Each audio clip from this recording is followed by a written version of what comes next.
stops. Please exit.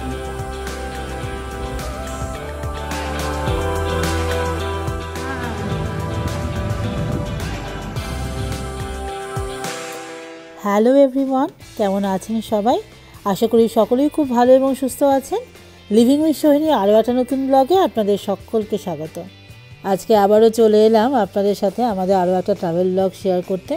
আমরা এই মুহূর্তে দাঁড়িয়ে আছি নিউ জার্সির জার্সি সিটির হচ্ছে নিউ ইয়র্ক ইন্টারন্যাশনাল এয়ারপোর্টে। আমরা যাচ্ছি হচ্ছে নিউ জার্সি থেকে ফ্লোরিডার হচ্ছে অরল্যান্ডো বলে একটা শহরে। তো অলরেডি উঠে পড়েছি ফ্লাইটে। আমাদের ফ্লাইটটা ছিল হচ্ছে ইউনাইটেড এয়ারলাইন্স। তো ফ্লাইটের যে জার্নিটা মানে নিউ জার্সি থেকে ফ্লোরিডাতে যে জার্নিটা সেটা বেশিক্ষণের ছিল না, ওই ঘন্টা দুয়েকের ছিল। তো ফ্লাইটে আমরা ছোটো ছোটো কিছু ভিডিও নিয়েছি, তো সেটাই শেয়ার করছি আপনাদের সাথে। এবং আজকের ব্লগে আমি আপনাদের সাথে আমাদের যে পুরো যে ফ্লাইট জার্নিটা নিউ জার্সি থেকে ফ্লোরিডা এবং ফ্লোরিডার যে অরল্যান্ডো শহরে যে হোটেলে আমরা উঠছি আর কি, সেই হোটেলেরও কিছু রুম ট্যুর শেয়ার করব। তার সঙ্গে চেষ্টা করব ছোটোখাটো কোনো একটা সাইট সিন কভার করতে। তো সব কিছুই থাকবে আজকের ব্লগে। এবং তার সাথে আপনাদের সাথে আরও একটা জিনিস শেয়ার করব, সেটা হলো এই আমেরিকাতে ডোমেস্টিক ট্রাভেলের কীরকম ধরনের খরচা হয় এবং বলতে পারেন এখানকার যে হোটেলগুলোতে এক রাত তো থাকতে গেলে কীরকম ধরনের খরচা হয়ে থাকে। তো চলুন, ব্লগটা অলরেডি শুরু করে ফেলেছি এবং এইটুকুনি কথা বলতে বলতে আমরা অলরেডি চলে এসেছি নিউ জার্সি থেকে ফ্লোরিডার হচ্ছে অরল্যান্ডোতে। তো এই মুহূর্তে দাঁড়িয়ে আছে এখন অরল্যান্ডোর হচ্ছে ইন্টারন্যাশনাল এয়ারপোর্টে। এবং যেহেতু একটু সকাল সকাল বেরিয়েছিলাম, তো সেই কারণে দুপুর 12টার মধ্যেই পৌঁছে গেলাম অরল্যান্ডোতে এবং বেশ একটু খিদে পেয়েছে, তো সেই কারণে একটু লাঞ্চ করব। তো এয়ারপোর্ট এরিয়াতে এসে দেখছি এখানে অনেকগুলোই বেশ দোকান রয়েছে। তো তার মধ্যে মাচাওক বলে দোকানটা বেশ পছন্দ হলো, এখানে বেশ চাইনিজ খাবার দাবার পাওয়া যাচ্ছে। তো আজকে ভাবছি লাঞ্চে আমরা চাইনিজই খাবো। তো কী কী নিচ্ছি চলুন শেয়ার করে নিই আপনাদের সাথে।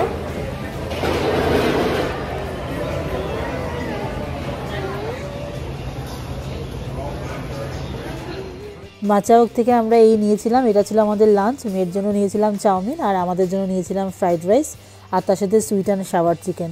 তো খারাপ ছিল না, মোটামুটি ভালোই পেট ভরলো। এয়ারপোর্ট এরিয়া থেকে লাঞ্চ করে আমরা এখন উঠে পড়েছি অরল্যান্ডো ইন্টারন্যাশনাল এয়ারপোর্টেরই হচ্ছে এয়ার ট্রামে। তো এই যে শাটেলটা করে যে যাওয়ার যে এক্সপিরিয়েন্সটা, এটা আমাদের ফার্স্ট টাইম এক্সপিরিয়েন্স ছিল, বেশ ভালো লেগেছে আমাদের। তো ভাবলাম একটা ছোট্ট ভিডিও করি আপনাদের সাথে শেয়ার করি। তো এই ট্রামে করে আমরা পৌঁছে যাব এক্সিট পয়েন্টে, ওখান থেকে উবেরে করে আমরা সরাসরি হোটেলে পৌঁছবো। When the gate stops, please exit and follow the signs to baggage claim gate.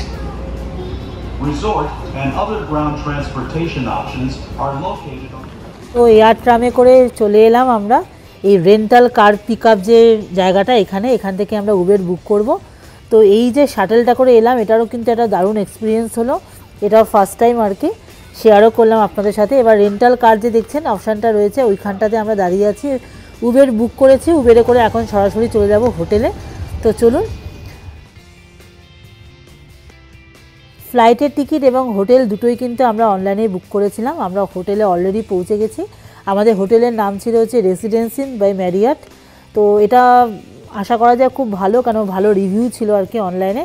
তো এই মুহূর্তে এখন হোটেলে ঢুকছি আর কি, এটা হোটেলের হচ্ছে মেইন এন্ট্রান্স আর কি। তো চলুন,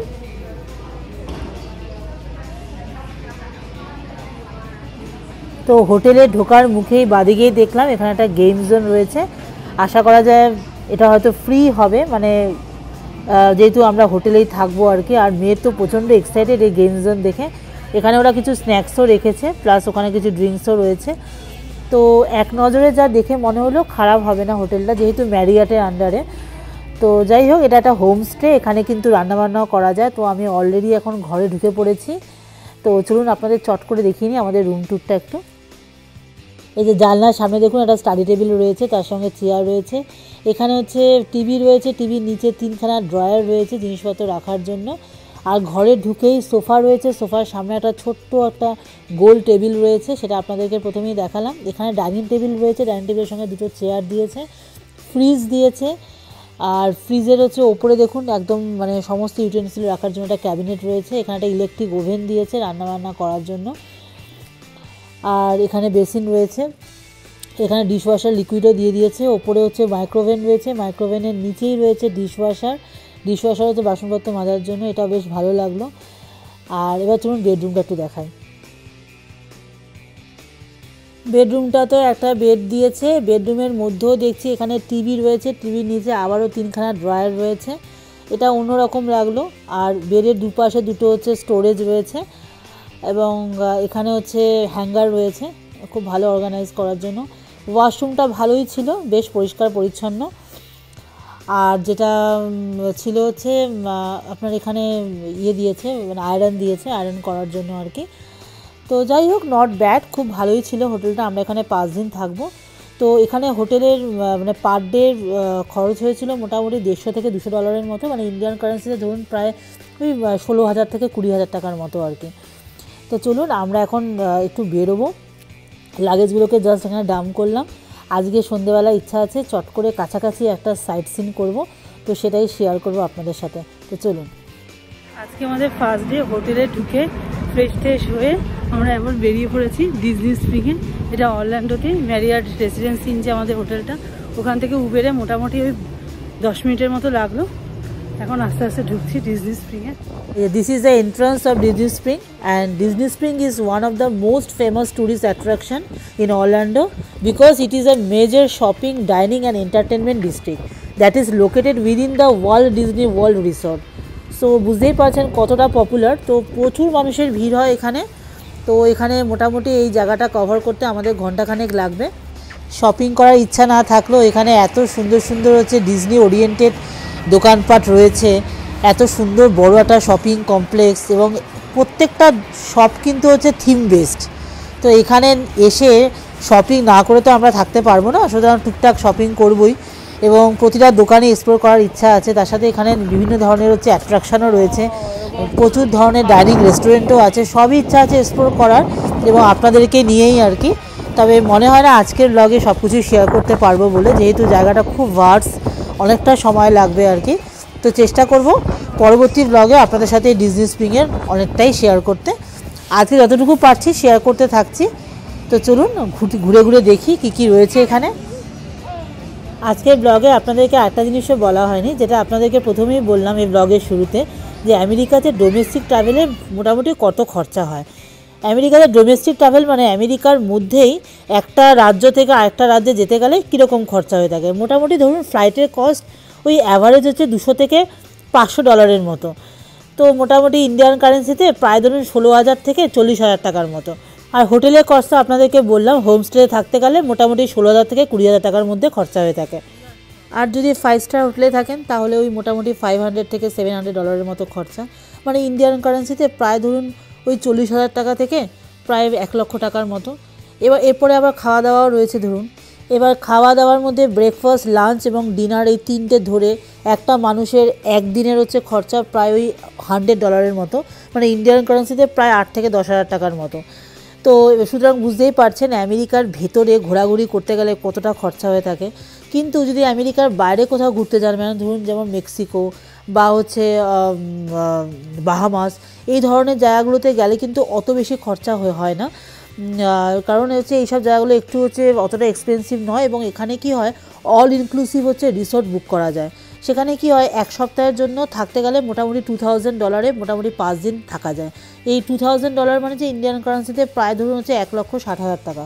এর মধ্যে খাওয়া দাওয়া, হোটেল ভাড়া সমস্ত কিছু কিন্তু পুরো ইনক্লুড আর কি। তো সুতরাং ওইসব জায়গায় ঘুরতে গেলে একটু খরচাটা কম হয়ে থাকে। আছে এই যে আমার পিছনে স্প্রিংটা, ওয়াটার স্প্রিংকলার, আর এটা একটা শপিং মল আর কি। আর আজকে প্রচণ্ড গরম অরল্যান্ডোতে। আমরা তো নিউ জার্সিতে থাকি, নিউ জার্সিতে অতটা ঠান্ডা নেই, মোটামুটি হচ্ছে 15-16 টেম্পারেচার, বাট এখানে হচ্ছে 30 থেকে 35 অ্যাভারেজ। প্রচণ্ড গরম, যদিও কলকাতার মতনই ওয়েদার আর কি। খুব একটা বেশি কষ্ট আমাদের হয় না, মেয়ের একটু অসুবিধা হচ্ছে আর কি, যেহেতু অনেকটাই গরম। যাই হোক ভালোই লাগছে এখানে শপিং মল, আর অনেকগুলো থিমের ওপরে অনেক জিনিস রয়েছে। দোকানগুলোতে ঘুরছি, শেয়ারও করছি আপনাদের সাথে। দেখতে থাকুন আমাদের আজকের ব্লগটা।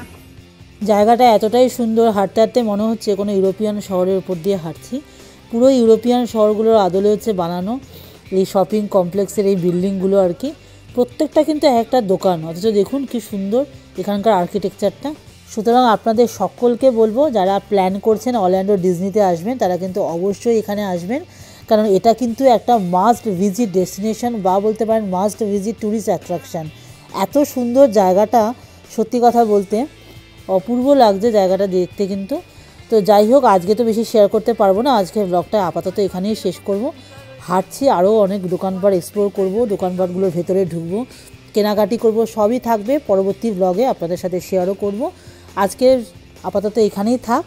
তো চলুন, আজকের ব্লগটা আপনাদের কেমন লাগলো সেটা আমাকে অবশ্যই কমেন্টে জানাবেন, এবং ভালো লাগলে একটা লাইক, শেয়ার এবং সাবস্ক্রাইব করে দেবেন আমাদের চ্যানেলটিকে। খুব ভালো থাকবেন, সুস্থ থাকবেন। ফিরে আসবো আমেরিকার আরও নতুন নতুন অনেক ব্লগ নিয়ে। ততক্ষণের জন্য সকলকে টাটা।